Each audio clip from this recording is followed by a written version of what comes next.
Hola jóvenes, vamos a explicar en este video un ejercicio de campo eléctrico de distribución continua, que es el ejercicio de una varilla delgada que se dobla en forma de semicírculo de radio R y en ella se ha distribuido uniformemente una carga total Q a través de ese semicírculo. Tal como lo está mostrando esta figura, donde aquí estos dos ejes, este es el eje de las X, este es el eje de las Y, y tenemos que el semicírculo está sobre ese plano, ¿cierto? O sea, no tiene una componente en Z.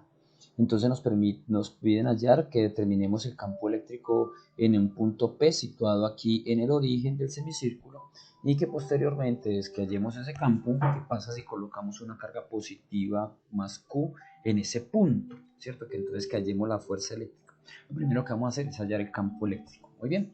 Entonces, para solucionar el ejercicio, entonces lo que hacemos es lo siguiente. Nos paramos en un punto de la varilla delgada y dibujamos en esta dirección el campo eléctrico producido por este punto, ¿cierto? Eso va a ser un elemento diferencial, vamos a llamarlo dQ, y entonces aquí me estaría produciendo un dE. Y aquí estaría formando un ángulo θ entre esta distancia R y el eje de las X. Aquí propuestos por el vértice, este ángulo es exactamente este mismo ángulo de acá. Bueno, fíjese que vamos a mirar si este ejercicio tiene simetría. Como hay una distribución y el centro está en el origen, ¿qué pasaría si yo me paso en este otro punto a ese mismo ángulo θ que tengamos acá y cojo el mismo elemento diferencial de Q? Entonces, ¿qué va a suceder? Él va a crear también un elemento diferencial de saliendo de esta varilla, ¿cierto? También formando el ángulo θ acá. Entonces, fíjese que si nosotros tenemos esa situación, entonces lo que yo voy a tener es una situación totalmente de simetría, porque yo podría descomponer este elemento diferencial de campo en sus dos componentes, en una componente hacia acá que sería la componente de E en X, y otra hacia arriba, que sería la componente de E en Y. Y lo mismo con el elemento diferencial de abajo. Yo tendría en esta dirección de E en X y hacia abajo tendría de E en Y. Muy bien, entonces si nos damos cuenta que las distancias R son las mismas, los ángulos son los mismos, los elementos diferenciales son los mismos, por lo tanto las componentes de E y Y para estos dos triángulos van a ser exactamente los mismos, la una hacia arriba, la otra hacia abajo, y yo empezaría a recorrer eso por acá, haciendo exactamente lo mismo, se irían a producir estos mismos triángulos anulando la componente de E en Y.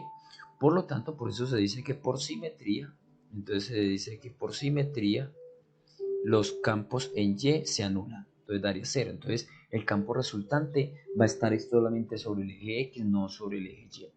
Bueno, entonces yo puedo nada más, como necesito hacer la contribución de D en X, entonces voy a hacer lo siguiente. Voy a coger el triángulo de abajo donde tengo la componente de E en X. Aquí estaría el de E, el elemento diferencial de campo de E, y hacia abajo está el elemento diferencial de E en y aquí el ángulo θ. Fíjese que tengo un triángulo rectángulo, por lo tanto, entonces yo tendría que coseno de θ es igual al cateto adyacente, que sería de E en X, sobre la hipotenusa, que sería de E. Si yo despejo de E en X, entonces me queda que de E en X es igual a de E coseno del ángulo θ. Bueno, muy bien, pero entonces ahora yo quiero saber quién es de E.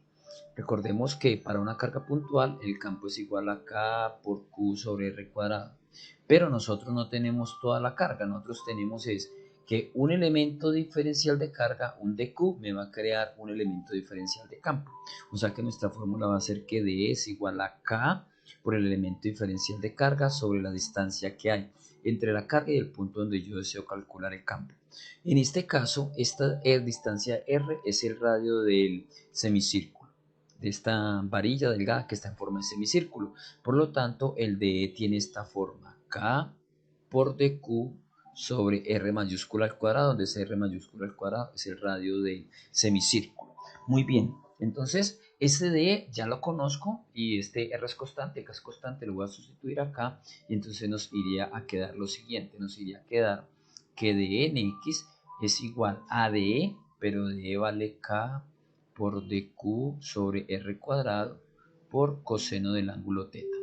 ¿Quiénes son los que van a variar aquí en este caso? Iría a variar el dq e iría a variar el ángulo, ¿cierto que sí? Pero como es una varilla delgada, entonces es una línea doblada en forma de semicírculo. Nosotros sabemos a partir de la definición de lambda que lambda es la carga total Q sobre la longitud, que si cojo elementos diferenciales de Q, entonces debería coger elementos diferenciales de DL. Por lo tanto, aquí el de Q va a ser igual a lambda por DL, ¿cierto? Si yo lo despejo de acá, de esta fórmula de Q y DL está dividiendo, pasa a multiplicar y entonces puedo sustituir este de Q como lambda de L en esta expresión. Y entonces me iría a quedar así, me iría a quedar que el elemento de E en X va a ser igual a K por el de Q, que sería lambda por DL por coseno de teta sobre R cuadrado, ¿cierto? En este caso, pues este lambda es constante, ¿cierto? La carga sobre toda la longitud se iría a distribuir, entonces lambda sería constante y los elementos diferenciales aquí serían el elemento de L y también el ángulo sería una variable antes de hacer el proceso de integración. Movamos un momento hacia arriba para que nos dé un poquito de espacio aquí para poder escribir.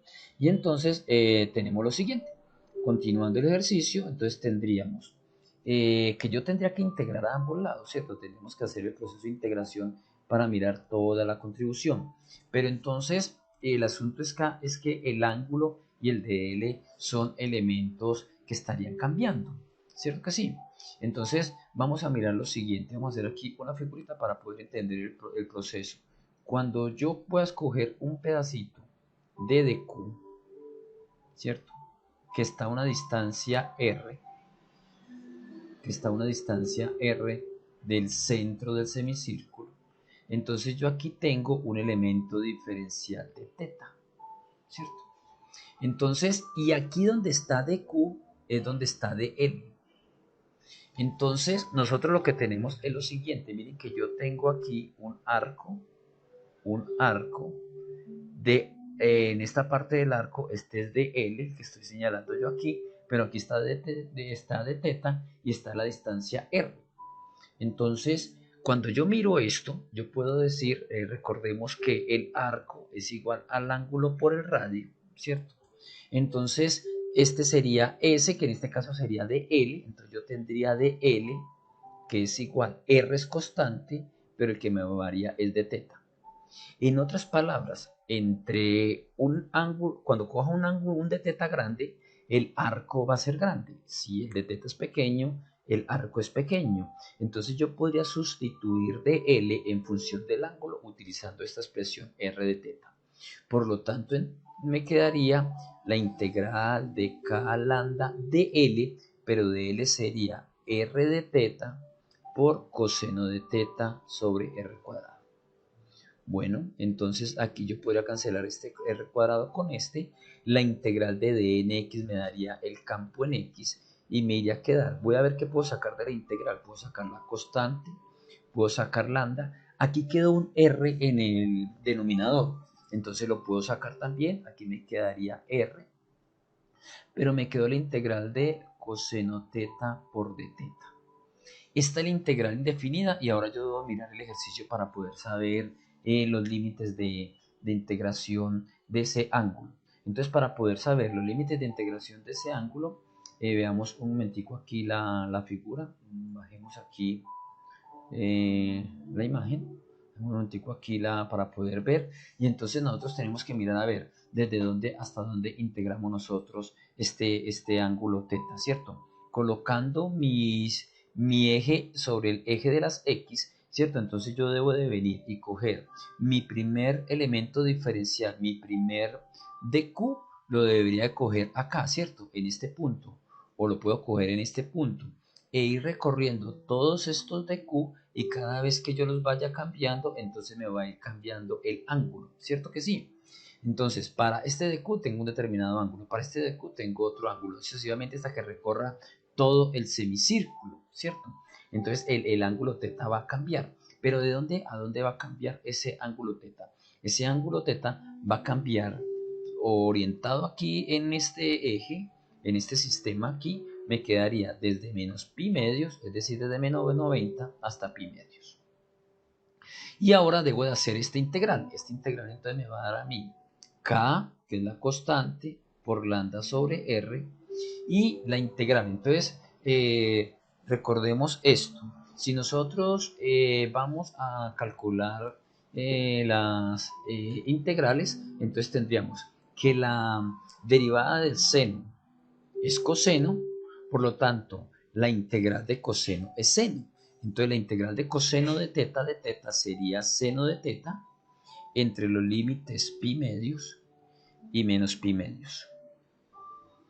Ahora podríamos evaluar la integral entre el límite superior y el límite inferior y me iría a quedar k lambda sobre r entre los valores límite superior, que sería seno de 90 menos el seno de menos 90, o sea, de menos pi medios.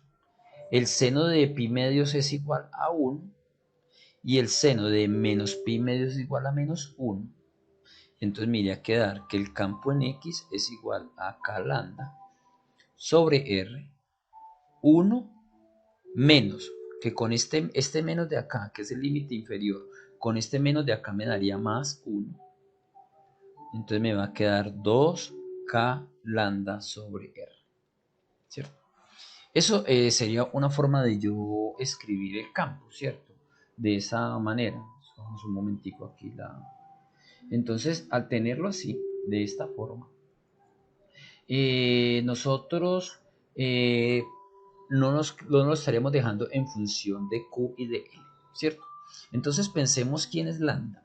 Lambda sabemos, el lambda total es Q sobre la longitud total. Yo tengo un semicírculo de radio R y quisiera saber cuánto es todo este L que está acá, ¿cierto que sí? Si fuera toda la longitud de la circunferencia sería 2πr, ¿cierto? Sería 2πr, que sería la longitud total de la circunferencia, pero yo no tengo eso, yo tengo es la mitad nomás. Yo tengo es un semicírculo, o sea, no tengo toda la circunferencia. Por lo tanto, en este caso, pi r es la longitud de la que estamos hablando nosotros. Tengo nada más la mitad del semicírculo. Por lo tanto, lambda es igual, como la carga distribuida era q y se distribuye uniformemente sobre l, entonces me queda sobre pi r. Bueno, entonces si yo ya sustituyo esto acá, me va a quedar que el campo es igual a 2k sobre r, y aquí tengo lambda. Lambda es q sobre pi r cuadrado. Por lo tanto, entonces me va a quedar 2k por q sobre pi. Este es r a la 1 por r a la 1, ¿cierto? Que este es el de acá, r a la 1. Entonces me quedaría r cuadrado. Ahora sí. 2k por q sobre pi r cuadrado. Nos faltaría definir como la dirección del campo, ¿cierto? Hacia dónde está dirigido el campo. Como el campo está siendo dirigido, según la figura, veámosla acá, según la figura, el eje X viene así, miren que el campo vendría acá. Entonces, si coloqué mi sistema coordenado de esta manera, esto vendría ubicado de esta forma. Aquí tendría yo el eje de las X, aquí está el eje de las Y, y estaría el campo en esta dirección. Si está en esta dirección, está en la dirección del vector unitario Y. Entonces, para nuestra respuesta, por ejemplo, lo movemos aquí, para nuestra respuesta, entonces simplemente sería colocar aquí el vector, entonces decimos vector, y aquí colocar en la dirección de Y. Muy bien, y ese sería el campo que nosotros hemos hallado en el centro del anillo, ¿cierto que sí? Bueno, entonces nos faltaría de pronto hacer un análisis de unidades para poder saber si nos dio o no nos dio la expresión. Analicemos un momentico eso. Recordemos que K es una constante, sacamos aquí el lápiz, K es una constante que vale 9 por 10 a la 9 newton metro cuadrado coulomb cuadrado. Lo que voy a hacer es un análisis de unidades. Entonces yo tendría K que es Newton metro cuadrado sobre Coulomb cuadrado por Q. Q va a tener unidad de coulombios sobre R cuadrado, que va al reemplazar el radio y el valor al cuadrado va a quedar metro cuadrado con metro cuadrado cancela, este colombio con este colombio cancela y me quedaría Newton sobre colombio. Entonces, Newton sobre colombio sería la unidad de campo eléctrico. Nos está dando esto, ¿cierto? Newton sobre colombio. Entonces, en análisis dimensional, pues vemos que es una expresión correcta. Muy bien. Entonces, ahora lo que tenemos nosotros es lo siguiente. Muy bien, entonces yo ya tengo K que al sustituirlo acá ya podría reemplazar por los valores numéricos, Q también, R también, y podríamos encontrar el valor de campo y sabríamos la dirección que nosotros nos va a dar un número en unidades de Newton sobre Coulomb. Perfecto. Pero este es el literal A, o sea que esta sería la respuesta pues del campo en la dirección de X. Ya toda la contribución de todos los elementos diferenciales. Pero resulta que en la pregunta B nos decía ahora, ¿qué pasa si en el punto P se coloca una carga Q? Entonces, que halláramos la fuerza eléctrica. Esa era la parte B del ejercicio. Hallar la fuerza eléctrica que está produciendo ese semicírculo, es decir, el semicírculo lo tendríamos acá, ¿cierto? De radio R, donde tenemos una carga total Q distribuida uniformemente. Y ahora, en ese centro, en el centro, vamos a colocar una carga. Entonces venimos nosotros y colocamos una carga, pero una carga Q, ¿cierto? Entonces, ¿qué es lo que pasa? Miren, nosotros sabemos que todo el semicírculo me está produciendo un campo en esta dirección EX. Y aquí en este punto yo voy a colocar la carga Q. Entonces, ¿cómo voy a calcular la fuerza? Recordemos nosotros que la definición de campo eléctrico es la fuerza por unidad de carga. Entonces, la fuerza va a ser igual a la carga por el campo. Si yo lo voy a ver con el análisis vectorial, entonces colocaría vector al campo y tendría como vector a la fuerza. Por lo tanto, necesito multiplicar el campo producido por el semicírculo por la carga que voy a colocar y eso me daría la fuerza eléctrica. Entonces, la fuerza eléctrica sería lo siguiente, la fuerza eléctrica producida por ese semicírculo sobre esa carga Q colocada en ese punto donde ya hallamos el campo, sería la carga que estoy colocando por 2 veces K por Q, todo esto dividido pi por R elevado al cuadrado. Si ya le quiero dar yo la dirección, entonces estaría en la misma dirección del campo porque la carga es positiva. Entonces yo colocaría aquí la flecha y colocaría aquí en la dirección de I, ¿cierto? Y miren que sería consistente en las unidades porque lo único, yo analicé que aquí es Newton sobre Coulomb. Al multiplicar aquí por coulombios, pues la fuerza me va a dar en newtons. Y ahí, de esa manera, hallaríamos nosotros la fuerza que hace ese semicírculo sobre esa carga Q. Bueno, jóvenes, espero que el video sea de su utilidad y les deseo un feliz día.